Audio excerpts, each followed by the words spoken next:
అదే లాయరు, భార్యాభర్తల మధ్య చిచ్చు పెట్టే పత్రం ఒకటి మీరు పంపిస్తారే, దాన్నే విడాకుల పత్రం అంటారు కదా. వాళ్ళని విడగొట్టడానికి ఆ పత్రం పంపించింది మీరేగా? మేము చిచ్చిపెట్టడం ఏంటి మేడం? విడిపోవాలని నిర్ణయించుకున్న భార్యాభర్తలకి మేము సహాయం చేస్తాం. భార్యాభర్తలు విడిపోతే సహాయం చేయడం ఏంటయ్యా? కలపాలని చూడాలి గాని. నీ చదువు అదే నా నేర్పింది. వాళ్ళు విడిపోతామని రాగానే మేం వెంటనే విడగొట్టేయం మేడం. పెళ్లి విలువ చెప్పి కలిసి ఉండాలని కౌన్సిలింగ్ చేస్తాం. అప్పటికీ వినకపోతే విడాకులకు అప్లై చేస్తాం. వినట్లేదని ఊరుకుంటారా? కలిసిపోయేంత వరకు కౌన్సిలింగ్ ఇవ్వాలి. డబ్బు కోసం చేసే మీ అందరికీ అది పట్టదులే. మేడం, మీతో నాకెందుకని, మీకేం కావాలో చెప్పండి. విడాకులు కావాలి. ఎవరికి మేడం? నాకే.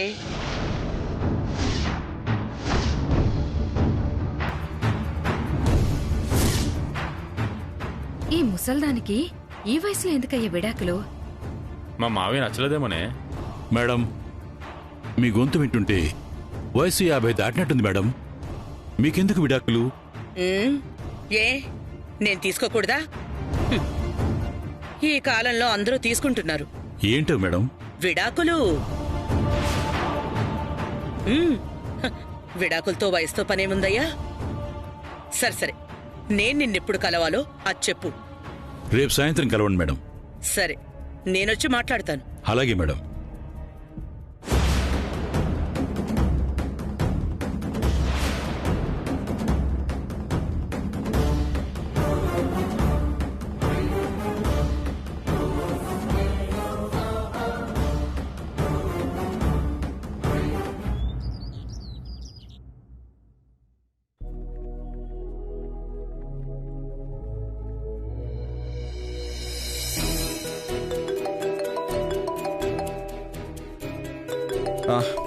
ప్రియా, ఫోన్ రింగ్ అవుతుంది, కొంచెం ఎవరో చూడు.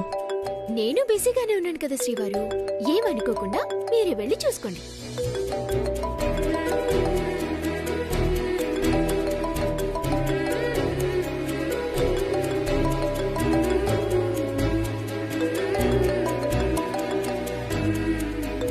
రాధిక ఫోన్ చేస్తుందేంటి? చెప్పు రాధిక. అమర్, నేను నీతో అర్జెంటుగా మాట్లాడాలి. అయితే ఇంటికొచ్చేసాయి, మాట్లాడదాం. ఇంట్లో కాదు, బయట. నేను నీతో పర్సనల్గా మాట్లాడాలి.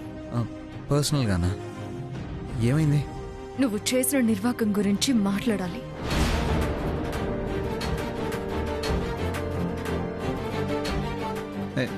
ఏమైంది రా?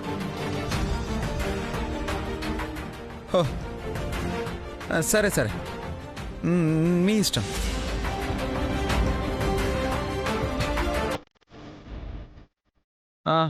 నేను ఇప్పుడే బయలుదేరి వస్తాను. ఎక్కడికి రమ్మంటావు? నువ్వు నేరుగా బయలుదేరి త్వరగా వచ్చేసాయి. Okay okay, yeah right right, 20 minutesలో అక్కడ ఉంటాను. Bye bye.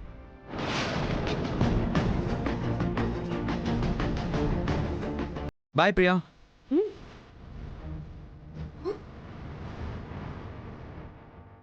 ఎవరితోనూ ఫోన్లో మాట్లాడారు, నన్ను చూసి మాట మార్చారు. 20 నిమిషాల్లో కలుస్తాను అన్నారు. కొంపతీసి మళ్ళీ ఆ అమ్మాయిని కలవడానికి వెళ్తున్నారా? తెలుసుకోవాలి.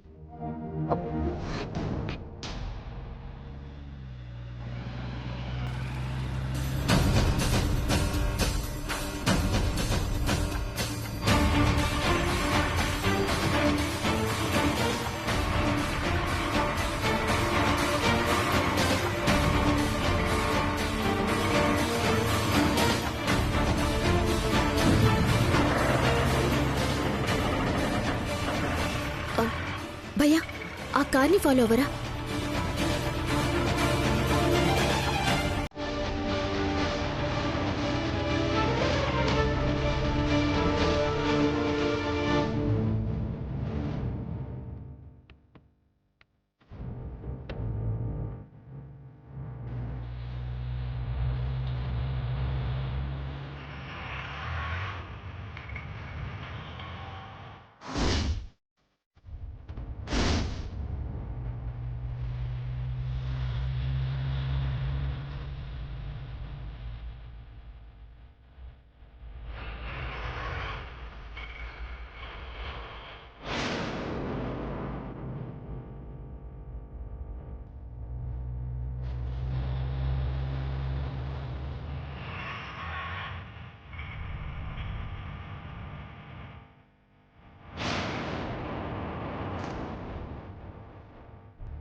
ఏంటి రాధిక అర్జెంటుగా కలవాలని చెప్పా?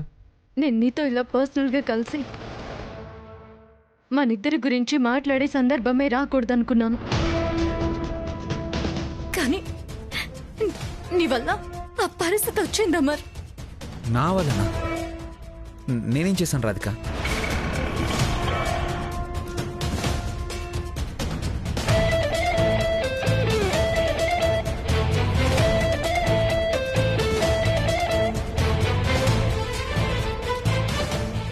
ఎందుకు అమర్, ఎందుకు నువ్వు ఇలా ప్రవర్తిస్తున్నావు?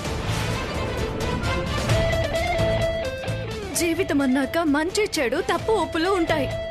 చెడును వదిలించుకుంటూ తప్పుల్ని సరిదిద్దుకుంటూ ముందుకు వెళ్ళాలి గాని గతాన్ని మన భవిష్యత్తుకి అడ్డుగూడగా మార్చుకోకూడదు. రాధిక ఇప్పుడు ఏమైందని? నువ్వు మారిపోయి ప్రియని బాగా చూసుకుంటున్నావని భ్రమపడ్డాను. ఇంక నా జోలికి ఎప్పటికీ రావేమోనన్న నమ్మకంతో ఉన్నాను. కానీ నా మీద పగని అలాగే పెంచుకుంటూ కడుపులో కుట్రని దాచుకొని ఇలా చేస్తావని అస్సలు ఊహించలేకపోయాను. రాధిక నా మీద కోపం రావడానికి కారణం ఏంటి? నాకు అన్ని విషయాల్లో ఒక ఫ్రెండ్గా అండగా ఉంటావనుకున్నాను, కానీ నా పేరు మీద కైలాష్ గారికి విడాకుల నోటీస్ పంపిస్తావని అనుకోలేదు.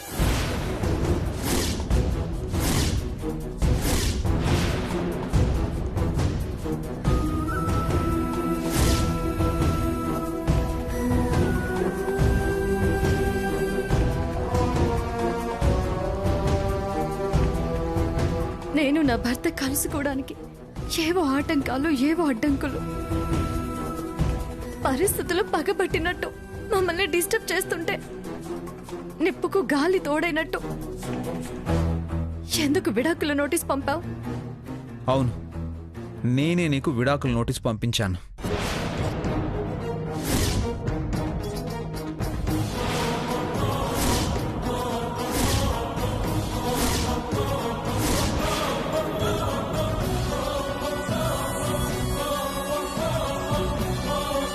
నీ సంతకాన్ని నేనే ఫోర్జరీ చేసి నువ్వు విడాకులు కోరుకుంటున్నట్టు నీ భర్తకి లాయర్ నోటీస్ పంపించాను.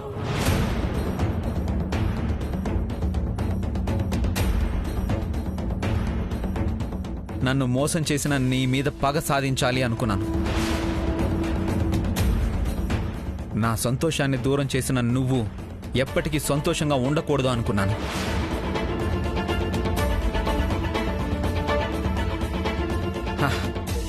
అదంతా ఒకప్పుడు రాధిక. నీ మీద కోపంతోనే ప్రియాని పెళ్లి చేసుకున్న మాట వాస్తవమే. నీ జీవితాన్ని నాశనం చేయాలనుకునేది నిజం. కానీ ప్రియా వల్ల నేను పూర్తిగా మారిపోయాను. నా తప్పు నేను తెలుసుకున్నాను. నువ్వు అనుకున్నట్టే నీకు అండగా ఉండాలని నిర్ణయించుకున్నాను. మరి విడాకుల నోటీస్ ఎందుకు పంపావు? రాధిక, అప్పుడెప్పుడో ఆవేశంలో ఉన్నప్పుడు పంపించాను. తర్వాత నాకు చెప్పకుండా నీ దగ్గర నుంచి ఎలాంటి రివర్స్ కౌంటర్ లేదని లాయరే తనకు తానుగా పంపించాడు. దాన్ని కూడా నేను చించేశాను. మరి ఇదేంటో నాకు అర్థం కావడం లేదు. ఏమో అమర్, ఆ నోటీస్ మాత్రం నా పీకకు చుట్టుకునేలా ఉంది.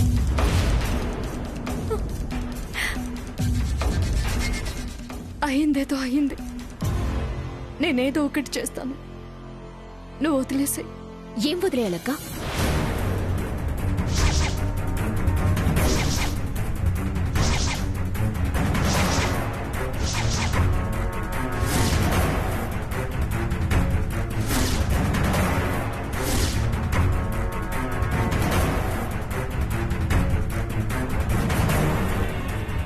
నీ పీకలకు చుట్టుకునేంత సమస్య ఏంటక్క? అదే, నేను చేసిన తప్పు మీ అక్కని బాధ పెట్టింది ప్రియా. నా ఆవేశం మీ అక్క మనసుని కలిచివేసింది.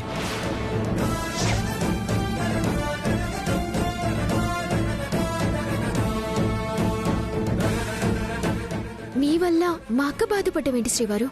నాకేం అర్థం కావడం లేదు. అంటే ఈ మధ్య నేను అనుకోకుండా ఒక ఆపరేషన్ చేయాల్సి వచ్చింది. మెడికల్ స్టూడెంట్గా రాధిక గారు కూడా అక్కడ ఉండాల్సి వచ్చింది. అది ప్రాబ్లం అయ్యి నేను చేసిన తప్పు వల్ల మీ అక్కకి నాకు మధ్య డిస్టర్బెన్సెస్ వచ్చాయి. అదే మాట్లాడుకుంటున్నాం.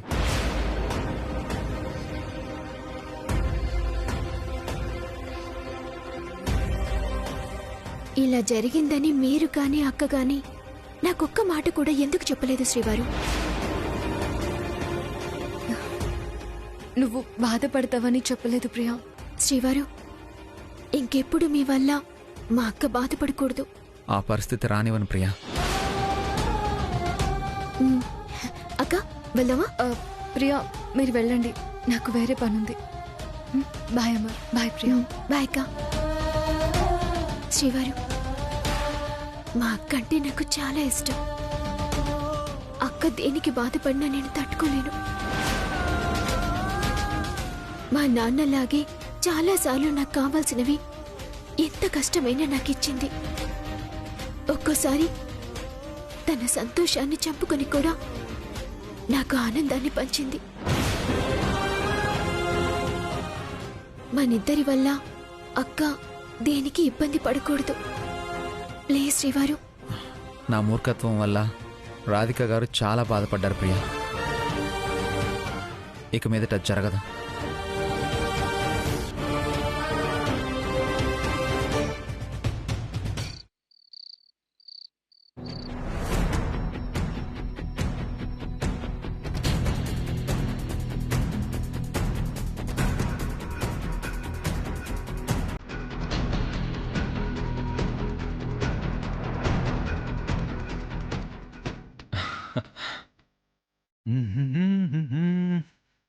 రాధికా,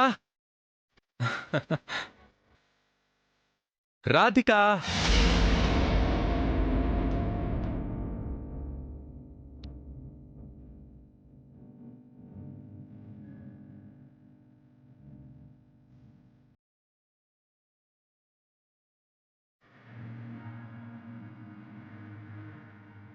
ఇన్నాళ్ళ నుంచి మా మధ్య ఉన్న ఎడబాటు ఈరోజు దూరం కావాలి. రాధికా,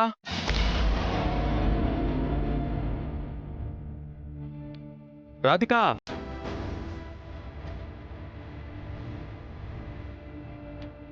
ఈరోజు నా భర్తని ఎలా దూరం పెట్టాలి? ఆయనకు కోపం రాకుండా ఏం కారణం చెప్పాలి? భగవంతుడా, నువ్వే ఏదో ఒక దారి చూపించు. రాధికా,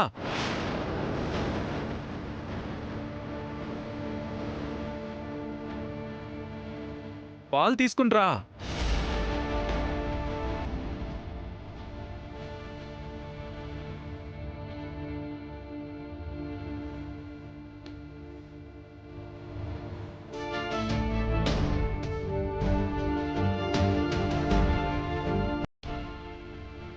రాములమ్మ, ఇట్రా ఒకసారి. ఏంటమ్మగారు?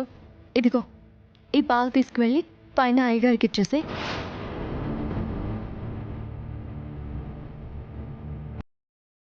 నేను తీసుకెళ్తే అయ్యగారు తిడతారేమో అమ్మగారు.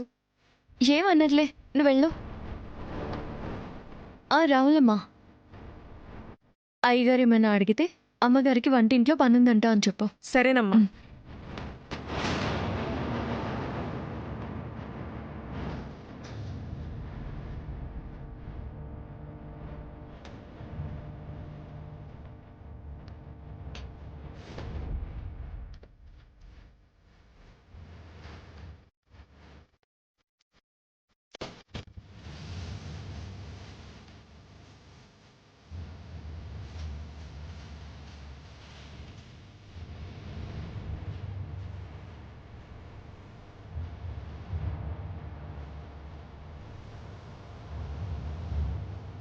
రాధికా,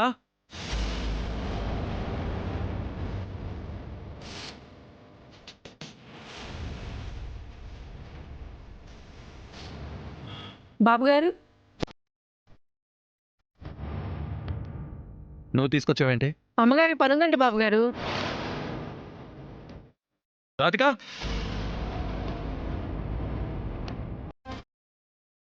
రాధికా ఒకసారి లేరా.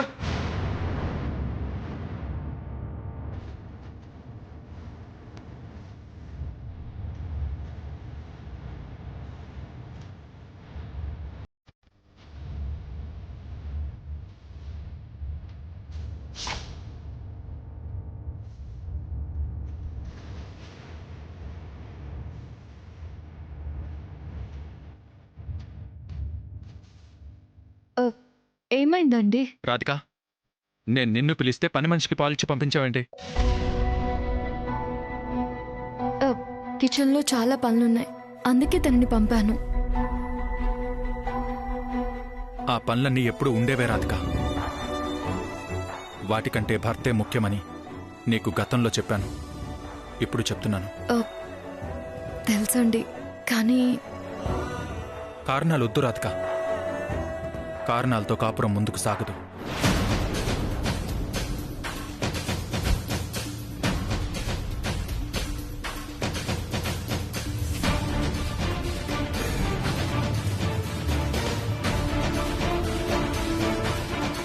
రాధిక, రాధిక, పెళ్ళయ్యాక మనమంటూ ఒక నిర్ణయం తీసుకుని దూరంగా ఉన్నాం. అంతవరకు సరే. తర్వాత మనం కలవాలని నిర్ణయించుకున్నాక కూడా ఏవో ఆటంకాలు, అనుకోని అడ్డంకులు మనిద్దరినీ దూరం చేస్తూనే ఉన్నాయి.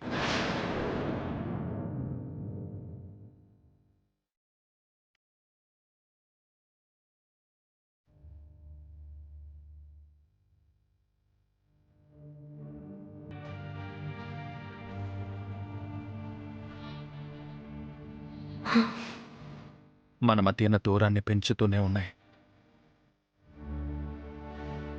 దీన్ని ఇలాగే కొనసాగించడం నీకు నాకు ఇద్దరికీ మంచిది కాదు. మన ఇంటికి, మన వంశానికి మనం వారసుని ఇవ్వాల్సిన సమయం వచ్చేసింది. అది కాదండి.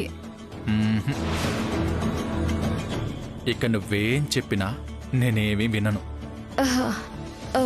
నేను చెప్పినట్టు నువ్వు వినాల్సిందే. భగవంతుడా, మేం కలిస్తే నా భర్తకు ప్రమాదమని ఎలా తెలిసేలా చేయాలి?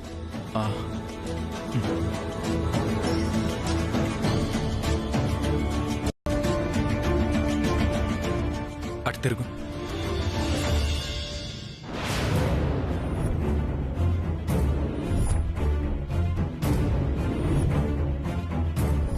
నేను మన్మధుడినై, నువ్వు రతీదేవిలా మారి